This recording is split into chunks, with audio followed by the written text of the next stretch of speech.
Hi everyone. Today we're going to explore ways to create edges, and I'm also going to show you how to transfer a drawing or a photo onto your paper in a template for your painting.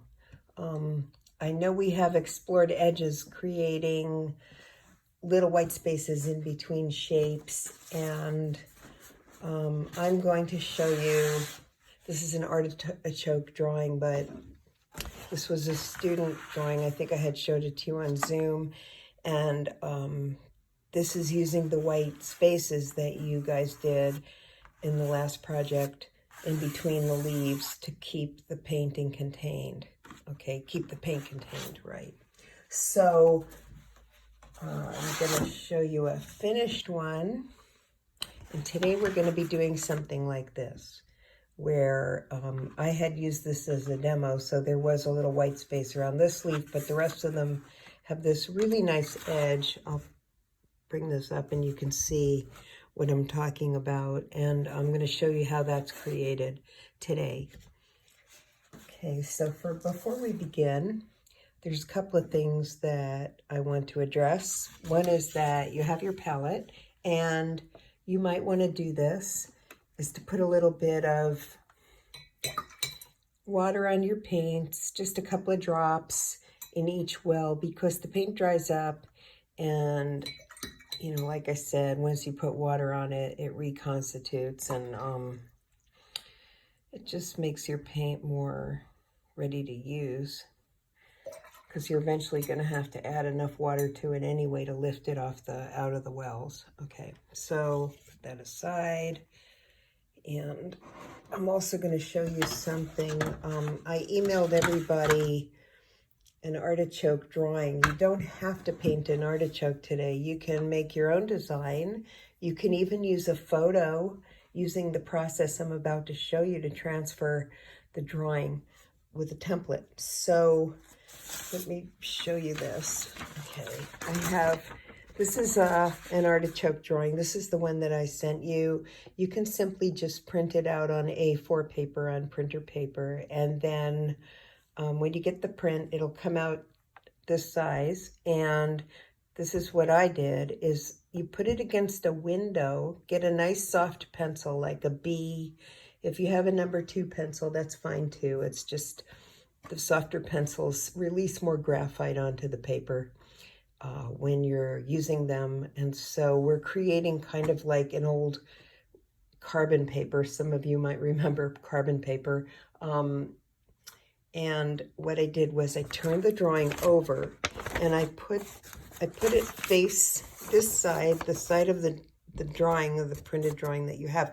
Put this against the window glass, and then you get enough light coming through. Of course, you have to do this in the daytime because you need sunlight or natural light to do this, but turn it over, and then you can see, theoretically, you know, you could cover your whole piece with graphite, but this is a time saver. And what I did was just covered,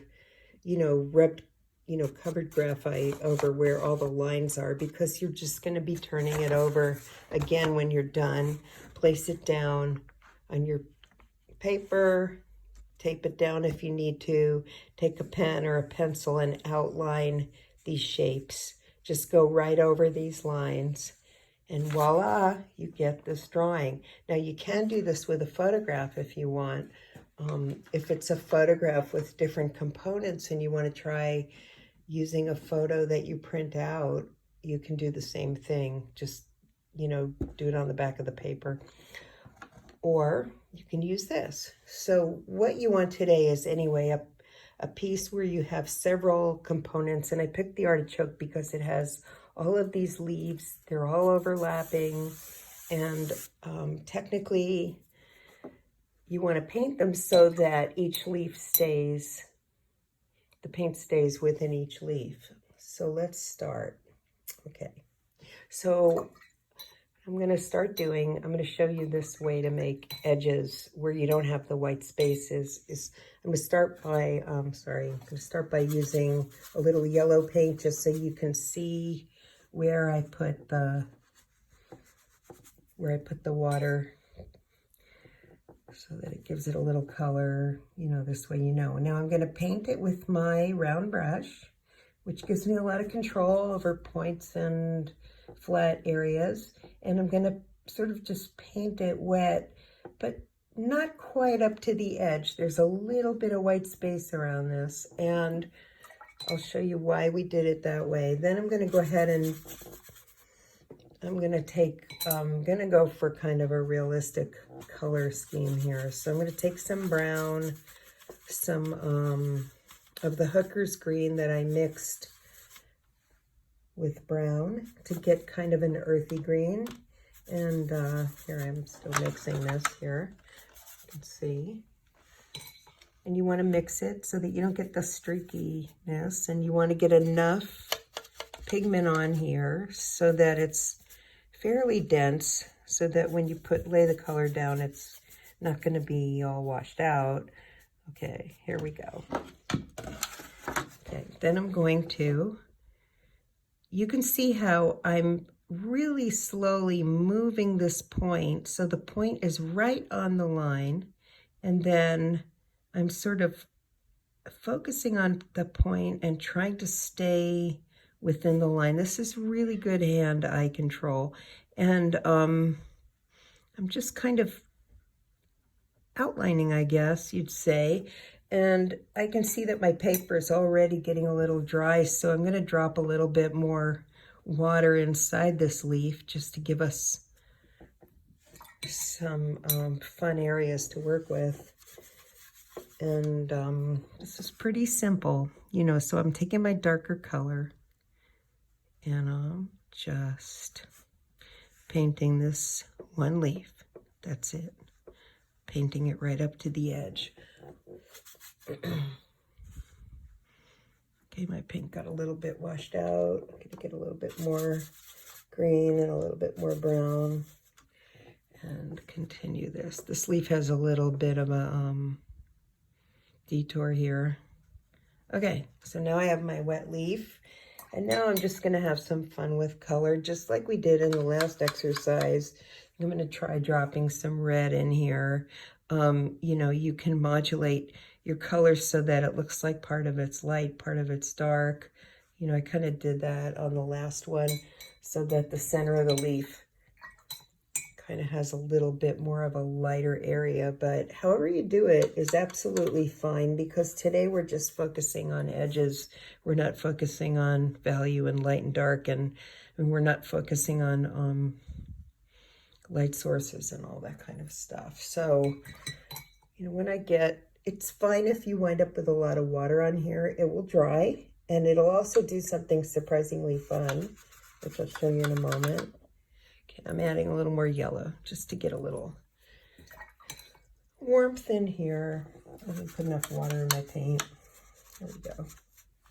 Okay. Okay. Well, I think I'll just move on to the next leaf. Let me just put a little bit more.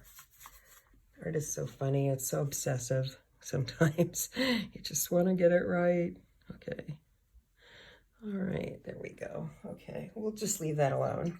Okay, then I'm going to go on and I'm going to do another one. Do the same process over again, just so you can see it. I'm going to paint it yellow. And what I'm going to do is paint another leaf in here, or in your case, if you do a design, you'll paint another shape.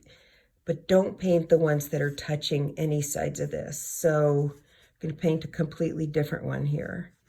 And I'm using the Arches paper today, and it's a little bit more, it's interesting with the Arches, it's a little bit more absorbent. It's cotton. And so I find that as opposed to the less expensive cellulose paper, it takes a little bit more water to get the effect that I want for this exercise, because I did do it on the other paper, and I'll show you that in a moment. But I'm doing the same thing. See how I'm just kind of carving my edge?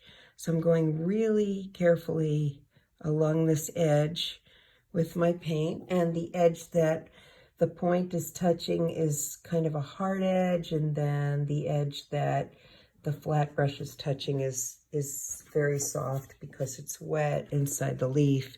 And I'm just going to continue to do that. And what I'm going to do is go ahead and paint all of these leaves just the way I'm showing you. But I'm going to first paint all the leaves that are not touching each other, and all the areas that are not touching each other. And then I'll show you what I'm going to do in a moment. Get some more red in here. Seem to like this red, green, yellow combination for, I guess because I'm painting natural things. It's fun. Okay, I'm going to put more yellow. You know, this is somewhat realistic anyway, but I'm also having a good time with it. And you can see how wet that is. And you can see how what happens is that the water kind of, once it starts to dry, the water kind of pools onto the edges. And let me show you close up. You get this really nice edge happening. Okay, so I will proceed to paint this. I'm going to stop the video. I'm going to proceed to paint some more leaves. The next one I'm going to do is this one. The next one after that is this one. And you can see that I'm choosing ones that are not touching each other. Okay, now one way, I'll just show you real quick. One way you can dry things and expedite your process, if you'd like, is to take a hair dryer. I have this little travel hair dryer, and I'm going to dry my paint.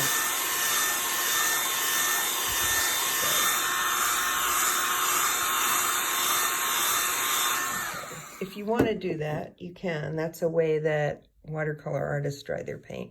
Otherwise, you can just leave it alone and then come back to it. I'm going to stop the video now, and then I'm going to continue painting this, and then I'm going to come back and show you how to do the next step. Okay. Okay, bye for now.